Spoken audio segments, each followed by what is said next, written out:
Puede tomar asiento y vamos a dar paso al pastor Jessy Campo de la Iglesia Bautista Siervos de la Palabra de Palmira. Su exposición, párrafos 5 y 6 de la Confesión Bautista, capítulo 26 de la Iglesia local en su membresía. Vamos a escribinar el párrafo 5 y el párrafo 6 de nuestra confesión de fe. Dice el párrafo 5: en el ejercicio de esta autoridad que le ha sido confiada, el Señor Jesús, a través del ministerio de su palabra, por su Espíritu, llama a sí mismo del mundo a aquellos que le han sido dados por su Padre, para que anden delante de Él en todos los caminos de la obediencia que Él escribe en su palabra. A los así llamados les ordena andar juntos en sociedades locales o iglesias para su edificación mutua y la debida observancia de la adoración pública que Él demanda de ellos en el mundo. En el párrafo 6: los miembros de estas iglesias son santos por su llamamiento y en una forma visible manifiestan y evidencian en y mediante su profesión de fe y su conducta su obediencia a ese llamamiento de Cristo, y voluntariamente acuerdan andar juntos conforme al designio de Cristo, dándose a sí mismos al Señor mutuamente por la voluntad de Dios, en profesar sujeción a las ordenanzas del Evangelio. La membresía es un tema que abarca estos dos párrafos.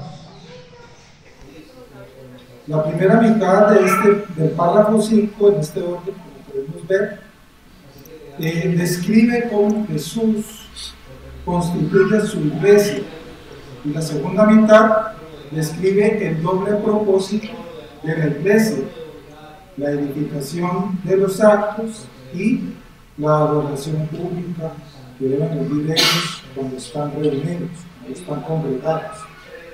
Retomando entonces aquí el contexto de este capítulo, el poder que se ha confiado a Jesucristo se describe en el párrafo anterior que nos compartió el pastor David, y hemos aprendido que el Señor Jesucristo es la cabeza de la iglesia, la autoridad suprema, como lo expuso el pastor David, y lo hemos aprendido y está bien claro en la Escritura. Ninguna otra persona o entidad o institución tiene la autoridad suprema sobre la iglesia.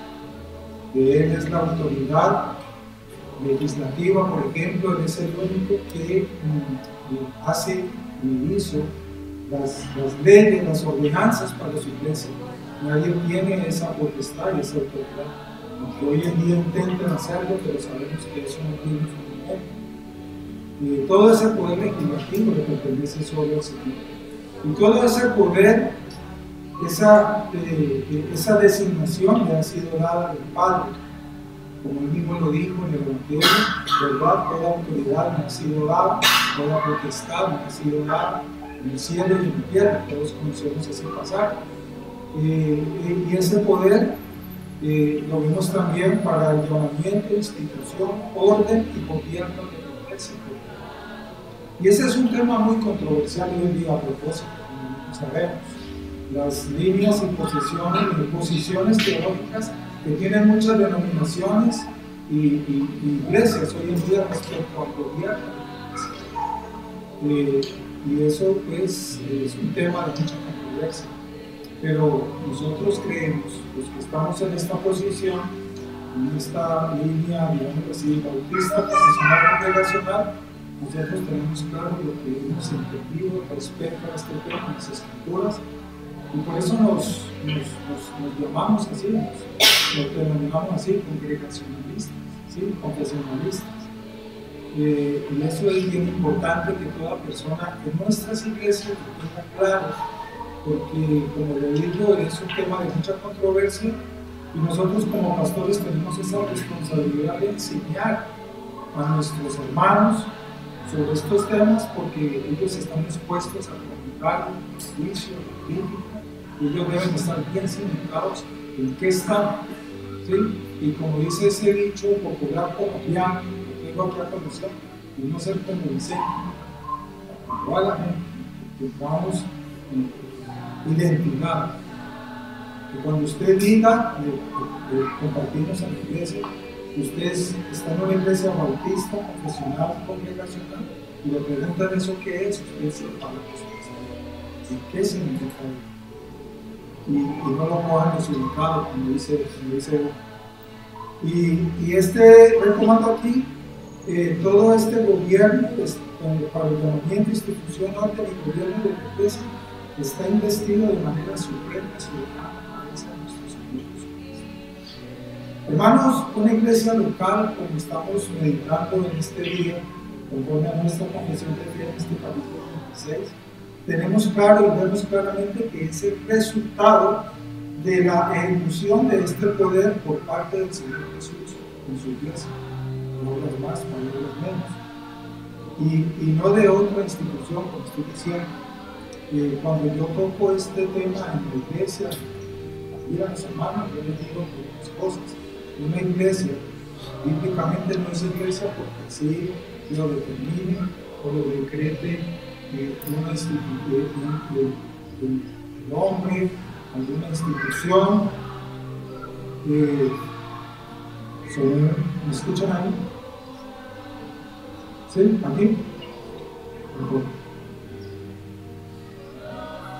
Y mucho menos los estados, porque a mí me preguntan, por ejemplo, pastor, ¿y qué es la personalidad jurídica? O sea, se confunden y creen que una iglesia es iglesia solo si tiene su personalidad jurídica y un estado así lo determina, lo ve y lo aprueba.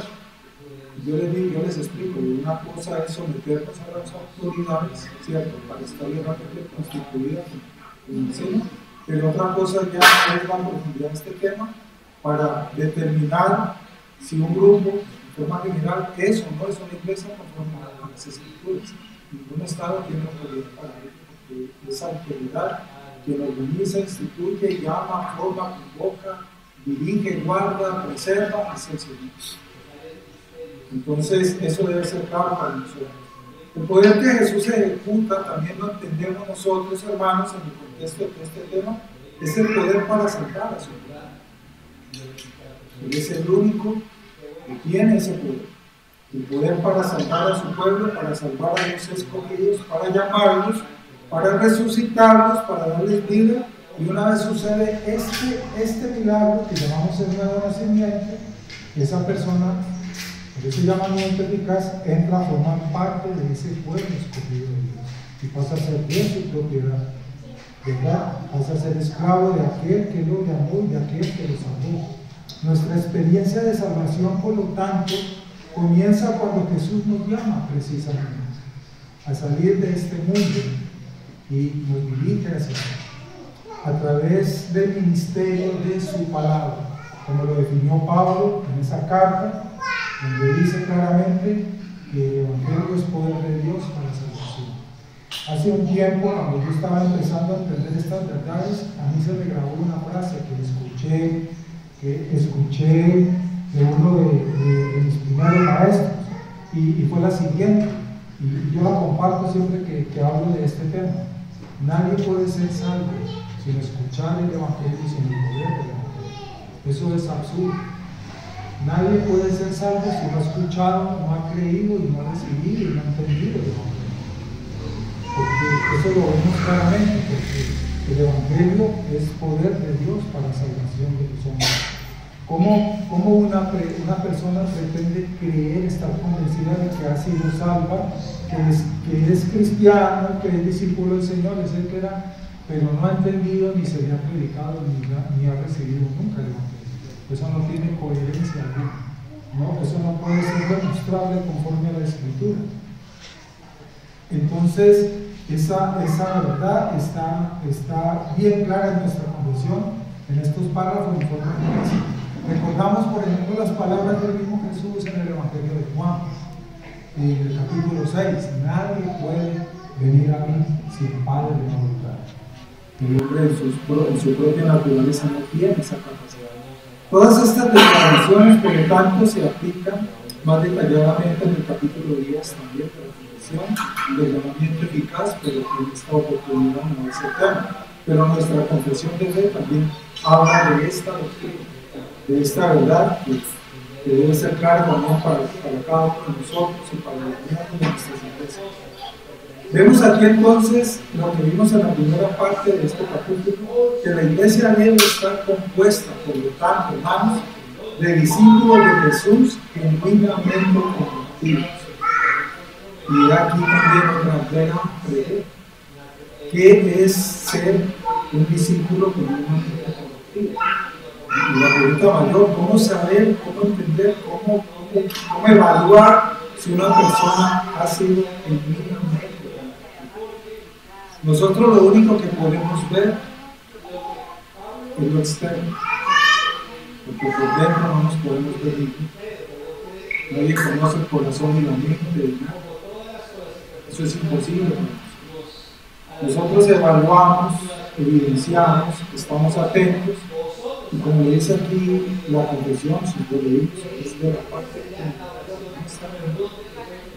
que debe dar señales, debe evidenciarse. Yo tengo un ejemplo muy particular, muy anecdótico sobre esto aquí. Si alguien dice que es cristiano, por ejemplo, una vez más, y con mayor peso, dice pertenecer a una iglesia reformada, pero lo ven cada 8 días en el pecado, lo ven cada 8 días en una forma de vivir que es totalmente contraria a lo que el Evangelio nos invita, debemos vivir. Como dice uno, ¿quién le va a poner ese punto? ¿Quién se va a poner ese punto? ¿Sí? Eso no tiene sentido.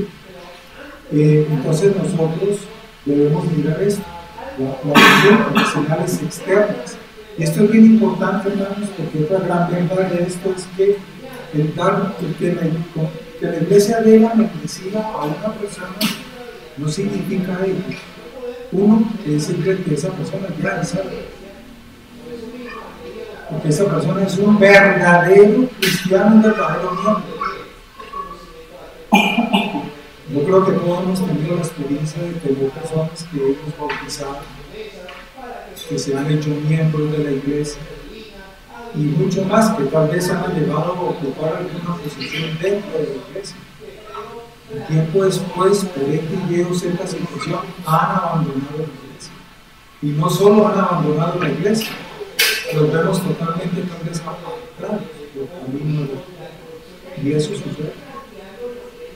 Y eso sucede.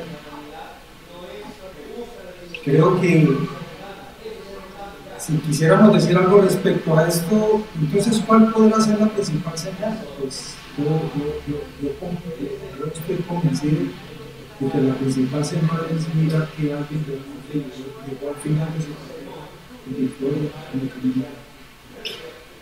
Como dice Pablo en sus escritos, y cuando llegue ese momento final, poder decir el periodo. ¿Cierto? Y eso nos cuestiona mucho. Eso nos cuestiona mucho. Una vez yo le escuché al pastor Sucre Michelet decir respecto a estos asuntos que él, por ejemplo, ha bautizado a mucha gente que hoy en día están en el mundo. Y la iglesia vio en ese momento igual para poder bautizar a la persona, pero que están en el mundo. Entonces, esto lo debemos tener claro, que nosotros evaluamos esta parte conductual, que es importante, sí, porque por dentro no nos conocen nada. El corazón, como dice la Escritura, no es un perverso, no es perverso. ¿Quién lo conoce? No dice, ahí ese versículo no dice, lo conocen los pastores, lo conocen las iglesias. No, es bien clara la palabra. Yo el cual descubrí.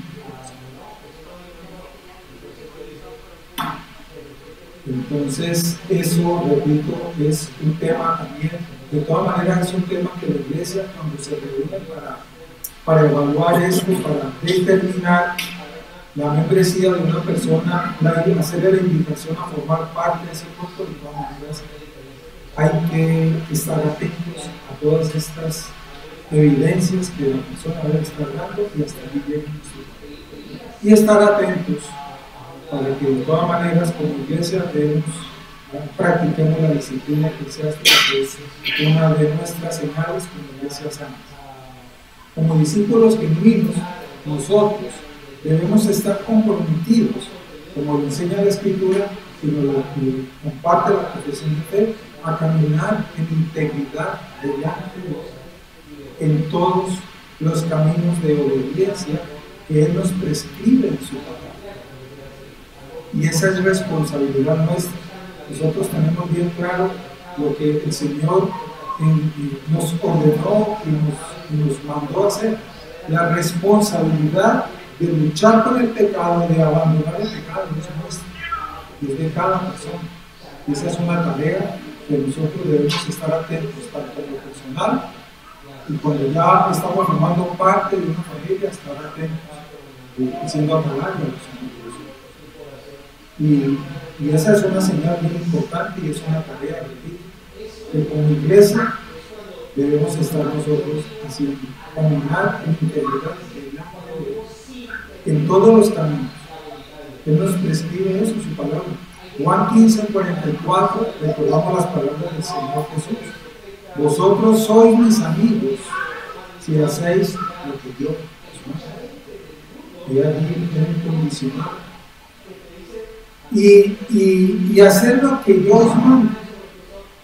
He aquí también otro tema bastante interesante hoy en día, en este mundo de rebeldía, donde nadie se quiere someter a nadie, donde el yoísmo y el yo me mando y la justificación abunda porque quieren aún en el cristiano. Yo he charlado con personas que dicen, es que yo, ¿por qué tengo que darle cuentas a Dios? Porque yo tengo que darle cuentas a un grupo de cristianos. A nosotros no nos gusta rendir cuentas en nuestra naturaleza. A mi carne no le gusta eso. Mi carne odia someterme a la autoridad de otros, esa es nuestra lucha. Y eso precisamente es una señal bien poderosa de alguien que dice haber nacido. Esa es parte de la lucha de Cristo, porque no nos encanta eso. Como discípulos genuinos, hermanos, esta frase es bien importante que vemos en la confesión de fe y que emana de las Escrituras. Estamos comprometidos a caminar delante de Dios en todos los caminos. Los mandamientos de Cristo, por lo tanto, es una marca distintiva del verdadero cristiano. Pero como digo yo, y creo que están de acuerdo conmigo, mis hermanos, los mandamientos de Cristo, que podemos decir con todo respeto, ¿cuáles mandamientos? Si lamentablemente hoy en día en mucho contexto evangélico contemporáneo que se trata de Cristo, porque eso está mandado a recoger, eso ya no importa. Parece que hoy en día muchos que se llaman evangélicos en la Biblia lo que encontraron fue una gloria. ¿Por qué dice eso, pastor? Porque el arrepentimiento, el pecado, el juicio penal, la segunda venida de Cristo y los mandamientos del Señor son temas que no importan, porque ya estamos bien. Ya tenemos el Espíritu, andamos en el Espíritu, que no quiere el bien para todos. A mí que me importa en mi iglesia, ya estamos bien. Es bien interesante, por eso estos temas ya no se mencionan hoy en mucho contexto cristiano. Me gusta una frase de un teólogo costarricense, Juan Stapp, experto, en un texto, un artículo que él escribió y se titula que la Biblia regresa a Dios. Ese texto, cuando yo lo leí hace más de 15 años, ahí empezando en el misterio de este camino, que la Biblia regresa a Dios. Excelente texto. Entonces recordamos, repito, Juan 15:14. Vosotros sois mis amigos y hacéis lo que yo quiero. y conocemos y conoce el pueblo de Dios qué es lo que Cristo ordenó.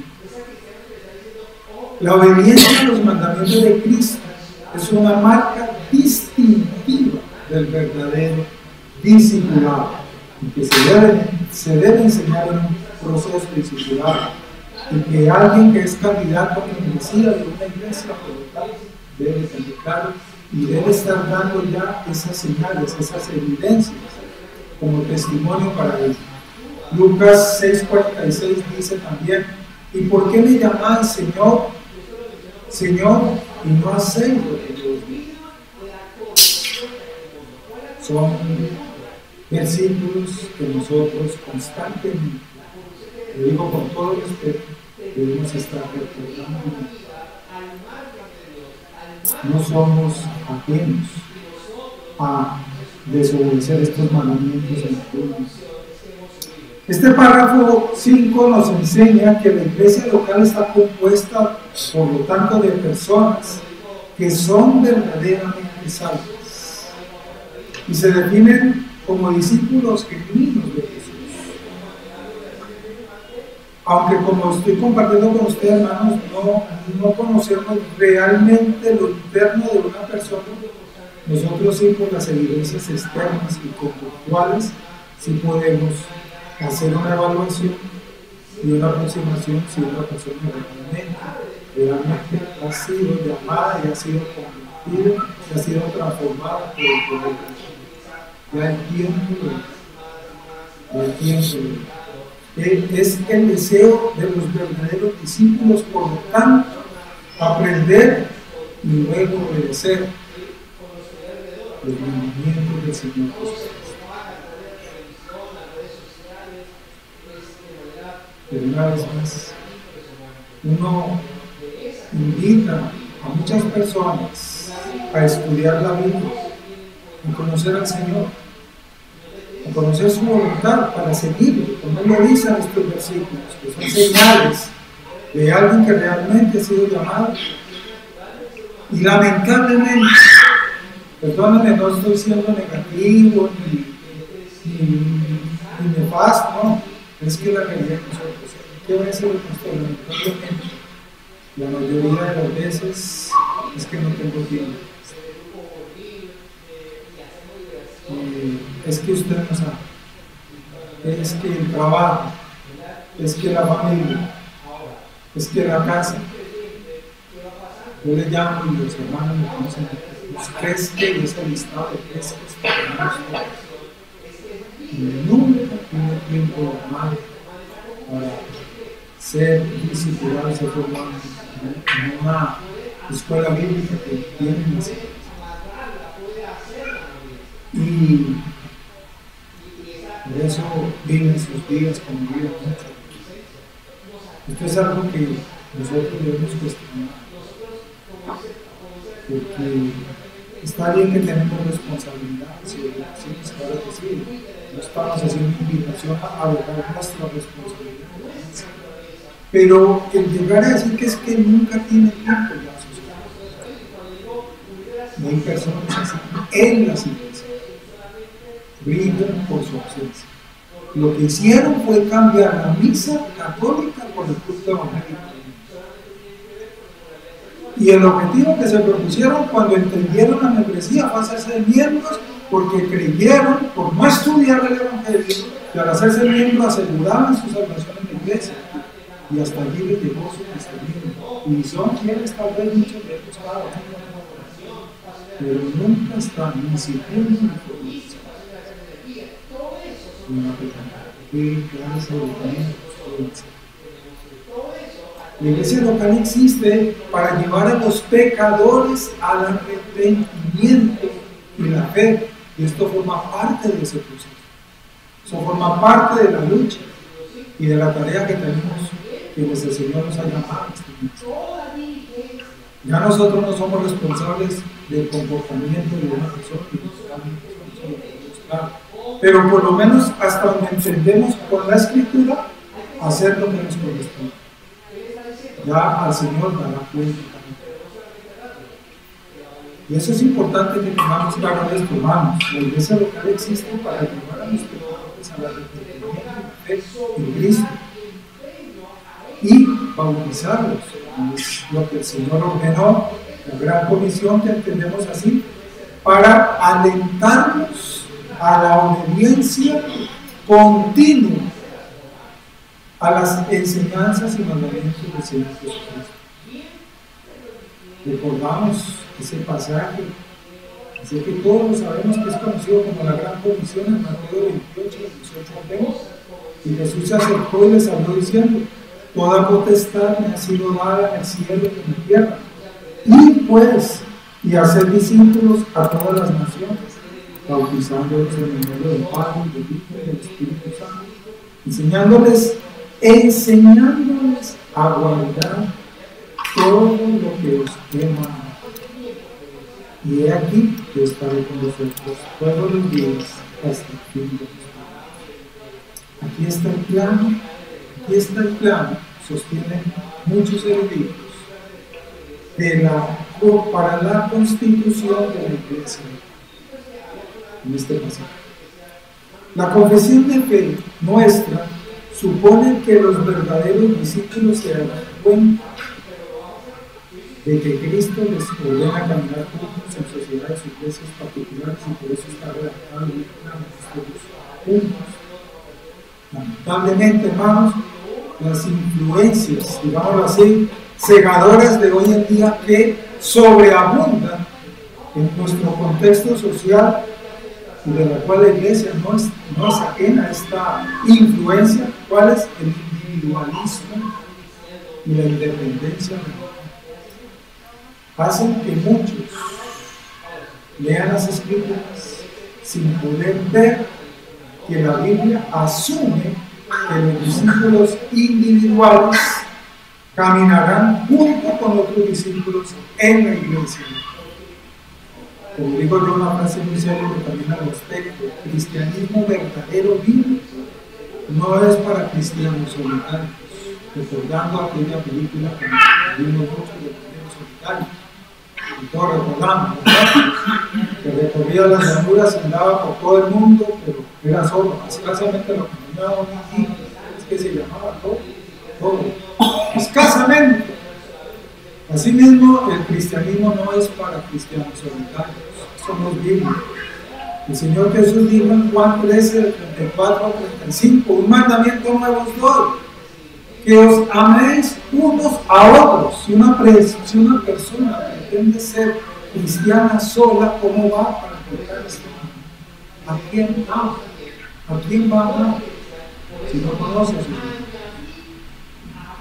Que os améis unos a otros como yo os he amado, que también os améis unos a otros. Y lo triste es que no hacer simplemente es un pecado, porque el que sabe hacer lo bueno y no lo hace, es claro lo que dice la Escritura. En esto conoce, y dice el Señor Jesús allí en Juan 13, en esto conocerán todos que sois mis discípulos, si os amáis unos a otros. Como dicen por ahí, más claro. Las Escrituras están, por lo tanto, escritas, perdóname la redundancia, para la Iglesia, cristianos que han sido llamados. Recordemos 1 Corintios, 2 Corintios, Gálatas 1, 1 Tesalonicenses 1, un sinnúmero de pasajes nos hablan de esto. El hecho es que en los días del apóstol Pablo, cuando Pablo escribió estas cartas, si no te reunías en aquella primera etapa de la iglesia neotestamentaria, la iglesia del Nuevo Testamento, en ese primer siglo, si tú no te reunías en una iglesia local, no recibís, es porque no recibiste la palabra de Dios. Porque las Escrituras están escritas para la iglesia, y es en el seno de la iglesia donde se exponen las Escrituras y se enseñan las Escrituras. Esto solo es en la iglesia. La Biblia asume que si eres cristiano, por lo tanto, te reúnes con otros cristianos en una iglesia. Y pretender negar esto es imposible. Me explico. ¿A qué se refiere, pastor? Me explico. Yo no sé quiénes conocen el valle que han ido a nuestra región, ¿cierto? Entre Palmira y Cali está el río Cauca, y el río Cauca separa estas dos ciudades. El puente para allá está Cali y el puente para acá está Palmira. Entonces, pretender leer la Biblia, y alguien dice, yo voy a leer la Biblia, pero no quiero leerla en donde se me diga este mandamiento y la voy a leer. Eso es imposible, eso es como pretender viajar de Cali a Palmira, en Cali, y decir, voy a ir a Cali o de Cali a Palmira, pero no quiero cruzar el río. Eso es imposible. Y alguien diga, yo voy a leer la Biblia, pero yo no voy a leer esto donde se me diga que yo tengo que reunirme, porque es que a mí no me gusta que nadie se meta.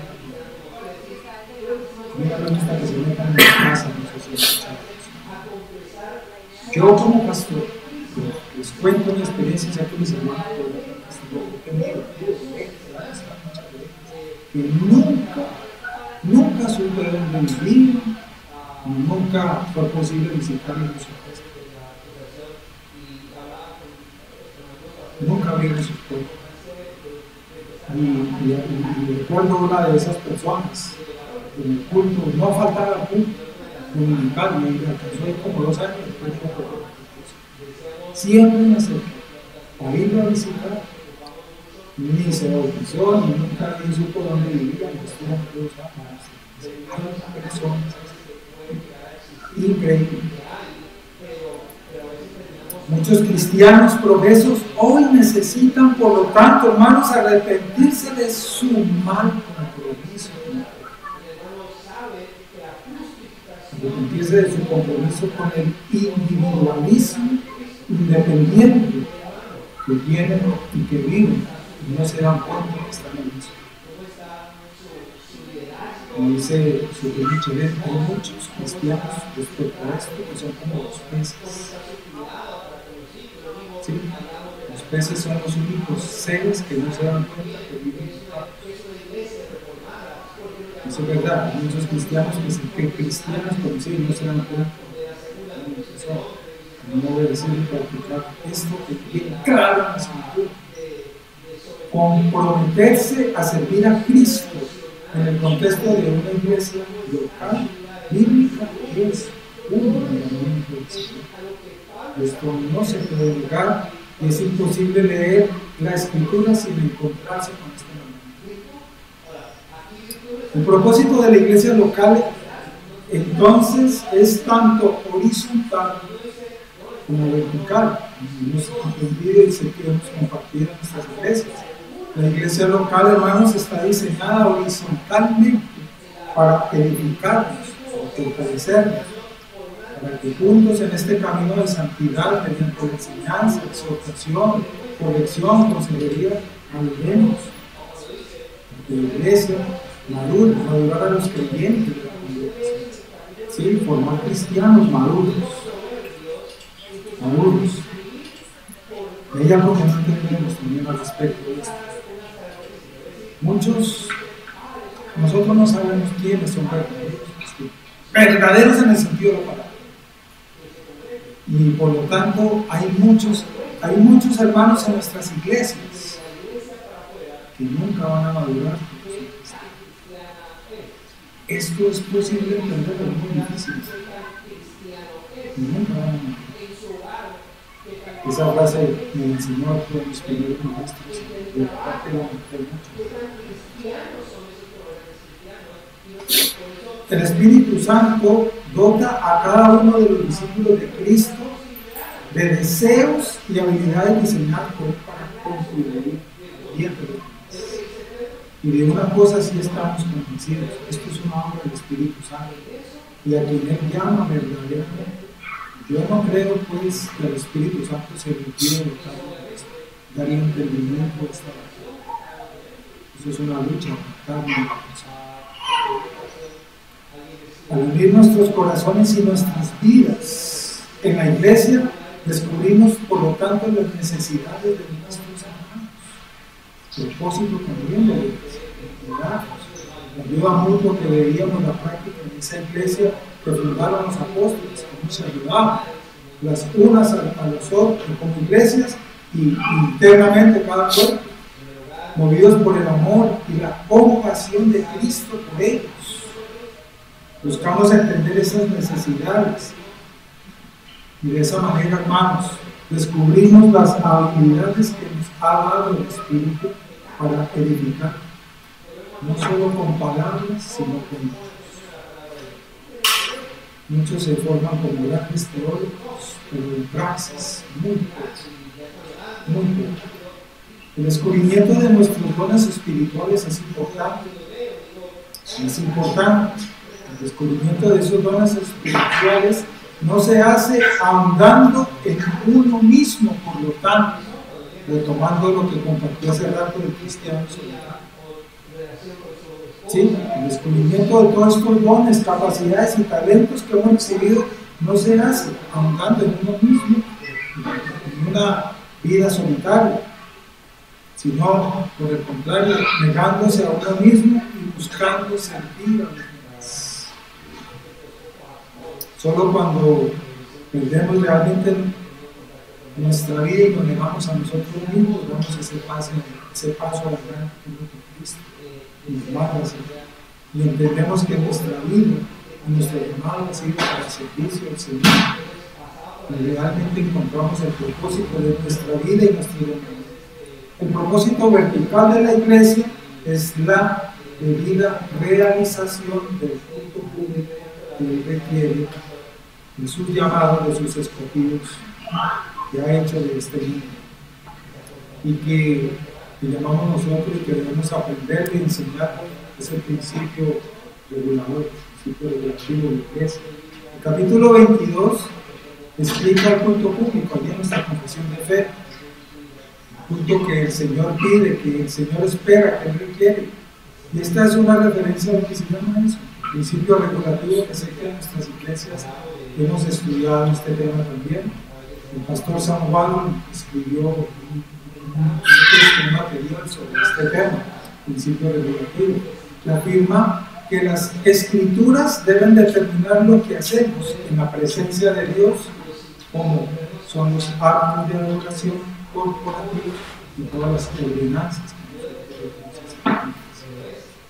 Nuevamente, nuestra acumulación centrada en el hombre hoy en día, ese evangelio antropocéntrico que hoy en día sobreabunda, necesita saber que la iglesia se reúne para estar centrada en Dios, y ese es su enfoque. Como dice el Salmo 115, versículo 1, que se conocemos, no a nosotros, oh Señor, no a nosotros, sino a tu nombre, la gloria por tu misericordia, por tu la presencia de Dios, el nombre de Dios, la palabra de Dios, la adoración de Dios es y debe ser el punto focal de nuestra reunión como iglesia. E incluso cuando nos reunimos como iglesias, he aquí todo lo que estamos haciendo, practicando, exponiendo, procurando, siempre está centrado en Dios. Muchas personas hoy se reúnen para muchos propósitos diferentes, pero los discípulos de Cristo se reúnen para realizar esa adoración pública que nuestro Señor escribe en las Escrituras y que solo Él merece como nuestro Salvador. Y hablando de esto, entonces alguien podría preguntarse, bueno, ¿y qué pasa con la evangelización? También no es un propósito de la iglesia evangelizar a los perdidos. Claro, la evangelización es una tarea de la iglesia, del Señor. Pero recordemos, hermanos, y caigamos en cuenta del hecho de que la iglesia adore mientras está en el mundo, indica que la vida y ministerio de la iglesia son en sí mismos un medio de evangelización, mediante el cual el Señor Jesús llama a sí mismo mediante el ministerio de su palabra, por su espíritu, a aquellos que están en el mundo, son dadas por su Padre. Muchas veces la mejor forma de evangelizar consiste más y da más resultados en una conducta que glorifica a Cristo por mero conocimiento de la Cristo. Porque el diablo es un teólogo, ese no evangeliza más. Con esto no estamos diciendo que no es importante. Debe venir de la praxis de conocimiento. La iglesia vive, hermanos, en medio de un mundo que se opone a la iglesia, pero que se beneficia. Que vuestra luz brille delante de los hombres de tal manera que vean vuestras. El párrafo 6 habla ya directamente, de una forma más contundente, permítanme usar esa palabra, de la membresía en la iglesia. Párrafo 6. Recordemos el párrafo 6.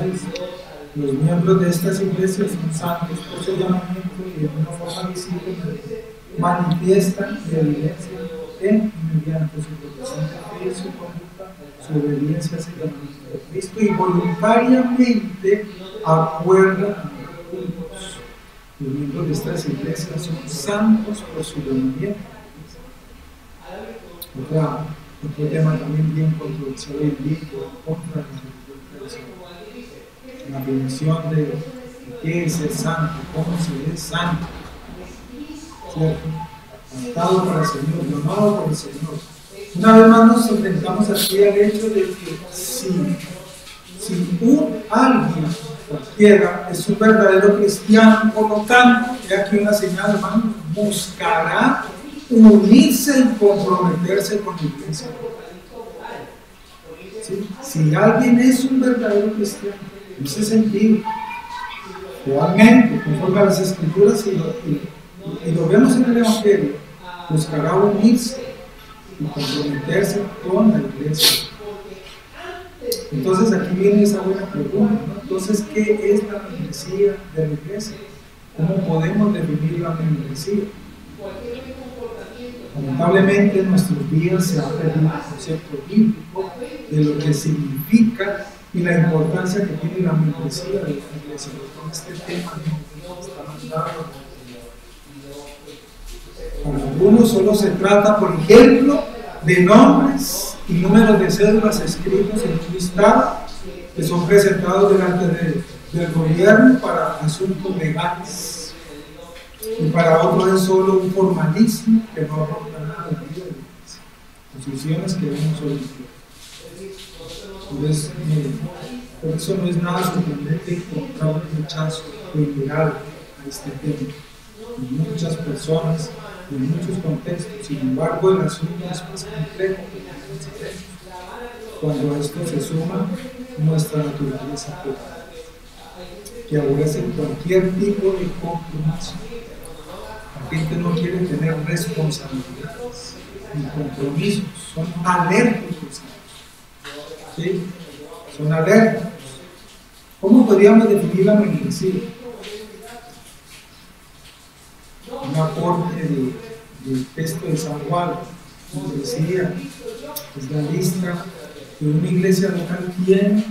Perdón, esta es una definición que encontré en un artículo del pastor de membresía es la lista que una iglesia local tiene de las personas que oficialmente la constituyen, las cuales han sido salvados por la gracia de Dios y han decidido de manera voluntaria, y aquí una clave, voluntaria, comprometerse formalmente con ella para glorificar y obedecer al Señor Jesús. Me encanta esta dimensión del hermano Jorge. Cuando Jesús salva, eso lo vemos claramente, hermanos, en la Biblia, cuando Jesús salva a un pecador, lo lleva. Permítame usar una palabra, lo obliga a ser contado entre los creyentes que obedecen a los maestros. Tal vez el versículo, me atrevo a decir, más contundente de esta verdad, lo vemos en el libro de los Hechos, en el capítulo 2, en el verso 47, donde dice claramente: y el Señor iba añadiendo a su número día tras día los que estaban siendo salvos. Ese versículo, yo digo que es tal vez más contundente de muchos otros que podríamos citar. porque es muy claro lo que dice ese versículo. Vemos ahí que es una obra del Señor y se evidencia aquí en ese versículo la obra salvadora, los que iban siendo sabios. Ese versículo nos daría para un sermón entero, solo ese versículo. Si alguna vez un hombre pudo haber sido, recordemos, reacio a asociarse, a unirse a la iglesia, ese fue el apóstol Pablo, por ejemplo. Todos conocemos la historia de Pablo. Había perseguido brutalmente a los discípulos por entre la iglesia, porque eso fue lo que Cristo le exhortó y le dijo aquel día en su encuentro. Cristo no le dijo, ¿por qué andas, Pablo, persiguiendo a Juanito, a Carlitos y a Pachito? No le dijo él, no le dio nombres propios, ¿cierto? ¿Por qué andas persiguiendo a Pedro, a Juan, a Andrés, a Judas? No le dijo eso. Todos sabemos lo que el Señor le dijo. ¿Por qué me persigues? ¿Por qué me persigues? Por lo tanto, si alguien pudo haber sido reacio y haber tenido excusas para evitar asociarse y unirse a la iglesia, fue Pablo, porque tenía claro que había sido perseguidor y persiguió totalmente a los discípulos. Podríamos, por lo tanto, haber entendido su argumento. ¿Yo qué voy a ir a buscarlos? Si yo ya tengo esa fama, esa gente no quiere ni verlo. ¿Con qué cara me desaparezco allá? Tal vez Pablo hubiera dicho esa frase y muchas otras más. Pero, como vemos en la Escritura, por el contrario, tan pronto como Pablo se convirtió y fue bautizado y todo ese proceso de conversión que experimentó Pablo, en el acto estaba con los discípulos en su orden, estaban en Damasco. Hechos 9:19, lo narra la Escritura, el libro de los Hechos. Y no se conformó solo con eso.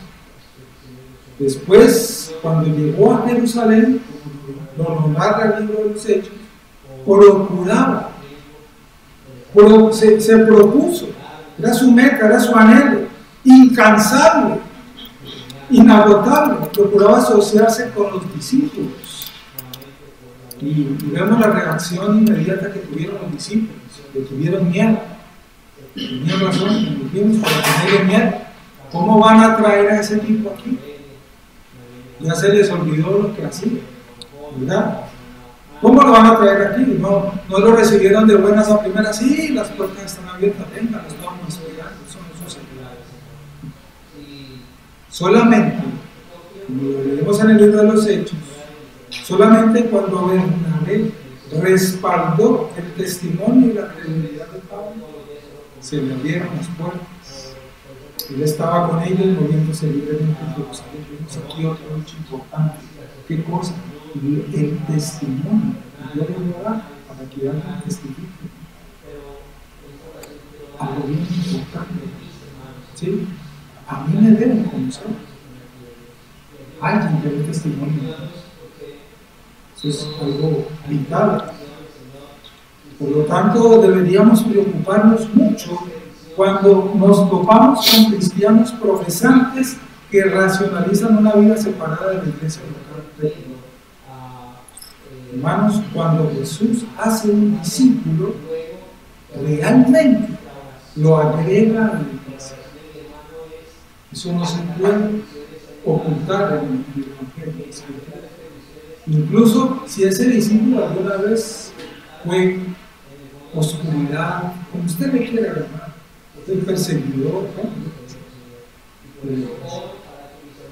los miembros de la iglesia local se definen, por lo tanto, conforme al Evangelio, evangélicamente, es decir, en términos del Evangelio y su relación con Jesucristo en esa nueva vida, que deben estar vividas. Como Cristo le dijo a muchas de esas personas con las cuales tuvo su encuentro. Y asimismo, cuando esas personas realmente tuvieron un encuentro personal con Cristo, sus vidas nunca volvieron a ser las mismas. No perfectos, porque nadie puede ser perfecto, eso es lo que tenemos claro. Pero una cosa es la perfección, y otra cosa es dar un cambio sustancial de una conducta. Eso sí es posible, hermano, eso tiene que ser así. Y eso sucede cuando alguien tiene un encuentro real con Cristo. Yo uso un ejemplo cuando te dijo esto. Camilo una vez predicó sobre esto y me gusta usar este ejemplo. Suena tal vez chistoso, anecdótico, pero nos ayuda a recordar la profundidad de eso que estamos diciendo. Miren el ejemplo, es bien simpático. Eso es como uno ve venir a una persona, ¿cierto? Y viene como un poquito sucio, un poquito lo más sacudiéndose así. Y usted le pregunta a esa persona, ¿qué te pasó que te estás sacudiendo? Y esa persona le dice, no, es que acabo de tener un accidente. ¿Y con qué te accidentaste? No, me choqué con una tractor. Y apenas una circunstancia. Que se choque con una tractor. Yéndole bien está en cuidado intensivo. Si no es que no puede ir. Así sucede cuando tiene un encuentro con Cristo. Su vida no es la misma. Algo le tiene que haber pasado. Ese cuento no se lo come nadie, que viene así sabiendo y que se estrelló con una ¿Quién se le come ese cuento? Sí, Juanito. La vida no vuelve a ser la misma.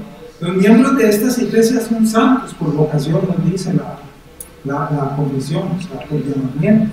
Nuestra identidad está arraigada en la gracia soberana del Señor, quien efectivamente llama a cada una de sus ovejas y ellas escuchan su voz. El Señor Jesús lo llama fuera del mundo, no conozco mis ovejas oyen mi voz y me siguen. Yo las cuido, yo las guardo. Las ovejas de Cristo escuchan su voz y le siguen. Juan 10, manifestando y evidenciando visiblemente en y por su profesión y caminar su obediencia a ese llamado de Cristo. Alguien dice ser cristiano, argumenta ser cristiano, pero no obedece el llamado de Cristo, no sigue a Cristo, no está rendido a Cristo. Eso no tiene, eso no encaja. La única manera de demostrar que los oídos espirituales funcionan y han sido abiertos es observar por dónde caminan los pies. La única manera de demostrar que los oídos espirituales funcionan y fueron abiertos es observar por dónde caminan los pies. Por eso el Señor dijo: aquel día no quedó ciego, por sus frutos los conoceréis. Si construimos la iglesia local según el modelo de la gran comisión, Mateo 28, hermanos, debemos concluir asimismo que el bautismo es la parte esencial, inicial de esa profesión que manifiesta y evidencia visiblemente esa obediencia de obedecer el llamado de Cristo.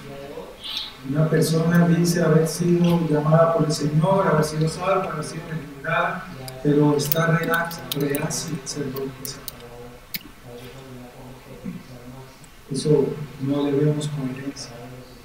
Y esa obra la hace el Espíritu Santo. Esa persona entiende que anhela ser bautizado, y después de ser bautizado anhela formar parte de esa familia, anhela en su corazón arde, palpita por ello. La fórmula de la gran comisión es hacer discípulos, por lo tanto, mediante la proclamación del Evangelio, mediante el cual Jesús llama soberanamente a sus ovejas hacia sí, produciéndose este milagro. Eso sí es un milagro. De una vida con deseos distintos, con una conducta distinta. Los discípulos creyentes y arrepentidos, por lo tanto, conforme a la gran comisión y a lo que nos dice aquí, recordándonos el Evangelio, la comisión de fe, deben ser bautizados. Es la iniciación, digamos así. Luego esos discípulos bautizados deben unirse, anhelan unirse y quieren unirse a sus hermanos por amor a Cristo, para amar a sus hermanos, para aprender con ellos, para aprender de ellos y para servir al Señor, para conocer los mandamientos de Jesús y dedicarse a la obediencia de ellos, porque entiende que es la voluntad de su Salvador. La búsqueda común de obediencia a Cristo se logra cuando se reúnen en la presencia de Cristo, es decir, como una iglesia local y como esta verdad. Es beneficioso, por lo tanto, hermanos, ver el bautismo también estrechamente alineado aquí con el llamamiento. Es una ordenanza que se administra al discípulo verdadero en forma individual. Así pues, los que habían recibido su palabra fueron bautizados y se añadieron aquel día como 3,000 almas. Hechos 2:41. Otro aspecto que destacamos aquí, en este párrafo de nuestra conversión de fe, es que los discípulos se convierten voluntariamente, no por coacción, por chantaje, por conveniencia, por obligación, por imposición, etc. de hombres. No. Los discípulos se convierten voluntariamente en miembros de una iglesia local. Consienten voluntariamente en caminar juntos según el mandato de Cristo. Nosotros, y creo que todas las iglesias lo hacen en el momento cuando se está dando la membresía a un hermano, que se haga público y que ese hermano confiese si ese deseo que tiene de unirse como miembro de ese cuerpo lo hace libremente en su voluntad, que tiene la obra del Espíritu, y que no lo está haciendo por coacción. Y eso es otro asunto. Nadie debe ser miembro de la iglesia si no quiere ser miembro de la iglesia. Así no puede. Y si esa persona es un ser querido nuestro, familiar, etc., nos duele, pero no podemos hacer nada. Nadie debe ser miembro de la iglesia si no quiere ser miembro de la iglesia. Eso es una obra del Espíritu Santo. La iglesia no está compuesta, por lo tanto, por aquellos que son miembros porque su familia o el Estado los obligó a ser miembros.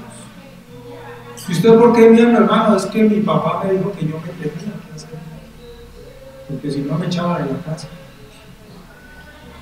Eso suena exagerado, pero no hay que agarrar a escuchar ese tipo de cosas.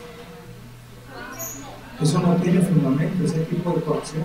Son miembros porque quieren obedecer a Jesús.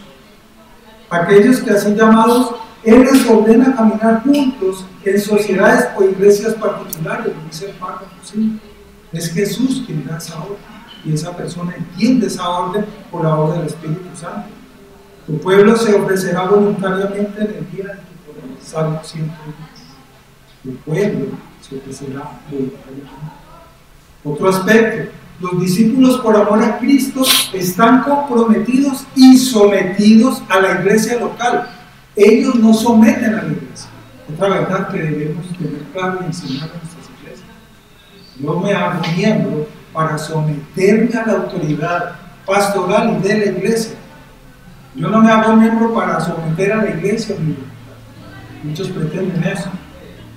Y cuando la iglesia no se somete a sus caprichos y no atiende a sus caprichos y su voluntad, simplemente toman el ridículo.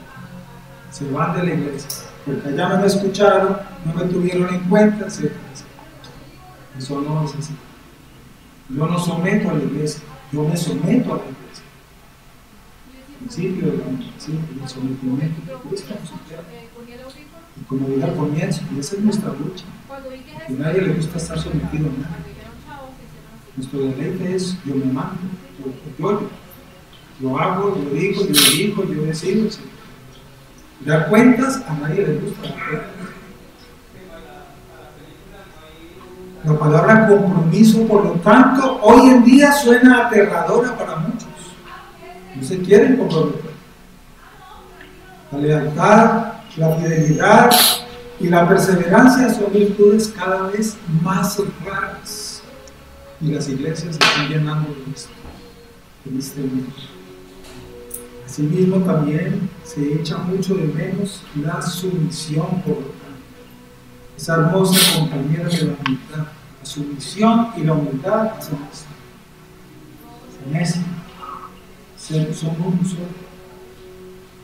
Nadie puede decir que es sumiso si no es sumiso. No tiene sentido, y al contrario, eso está ligado. Pero uno va acompañado del otro. Vemos una verdadera práctica de estas virtudes. Debemos vivir en sujeción a las ordenanzas, en su orden del Evangelio. Por ordenanza nos referimos a aquellos medios autorizados de gracia prescritos en las Escrituras que dirigen la vida y la adoración de la Iglesia y sus miembros. La Biblia, hermanos, prescribe cómo uno debe comportarse en la casa de Dios. Recordemos lo que Pablo escribe en 1 Corintios, para que sepas cómo debes conducir en la iglesia. Es columna y graduarte. Escribo estas palabras para que sepas cómo debes conducir. La palabra lo ordena, 1 Timoteo 3:15. ¿A qué debería estar dispuesto a comprometerse entonces un cristiano entendiendo todo este contexto?